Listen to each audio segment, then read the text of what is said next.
Hey guys, welcome back. It's Hoodoo MX, and I'm going to be showing you how to change the crankcase pressure sensor on the TPI 2-strokes. This should be the same or pretty close for KTM Husqvarna gas. This is a 150 2023. So I've already removed the seat and the tank. Obviously you got to disconnect your fuel line, your plug, and your mounting bolt for your tank. Get that out of the way.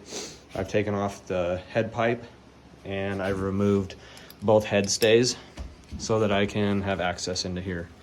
So your crankcase pressure sensor is this guy right here, and it's mounted into this plastic bracket that is mounted to the bottom of your oil reservoir. I've unplugged the oil pump, the ccps, and the ambient air sensor on this side right here. Those are actually the same sensors. What I've been told is you can swap them if you're wanting to diagnose whether your ccps is actually bad, which is what I might do here. But as far as getting in here to actually get this thing out, that's kind of all I'm going to show you today.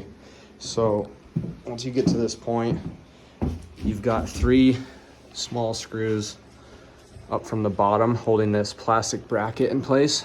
This one's out and this one's out, and the third one I'm working on from the other side, and I'm just using just a little Torx bit right here, and it's a little bit of a pain, but you can get up in there and get that out. I did remove the bolt from this side and then a bolt from the other side that holds the oil reservoir in place so that it has a little bit of give. Has helped me out a little bit, but just note it is still attached to the tube that runs through here for your filler, with a hose clamp and a rubber boot, so don't reef on it too much or you'll probably rip that loose. So I'm going to get this last bolt out and then I'll check back in. Okay, the 3 screws are out, and I also removed the 8mm bolt that holds the oil pump to the bottom of this bracket. You'll want to remove that so that you can flex this bracket down enough without ripping that rubber boot that connects the reservoir to the pump. I'm going to change that, but that'll be a separate video on how to do that. Because we have oil and stuff we got to deal with inside there. But at this point, once your bracket is free, you can take your T20 and you can just come in right from the top and remove the screw that holds your crankcase pressure sensor and get that swapped out and slap this back together.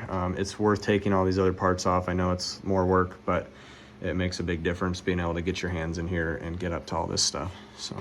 Okay, so on the right I have the crankcase pressure sensor. On the left is the ambient air sensor. They are the same.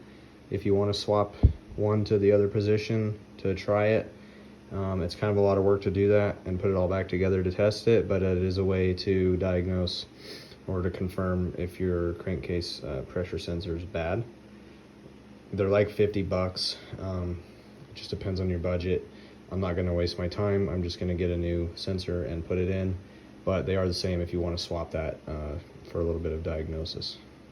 As always, guys, thanks for watching, and if you can, like, comment, subscribe, that all helps, and I'm going to keep trying to put out videos for you guys. Thanks.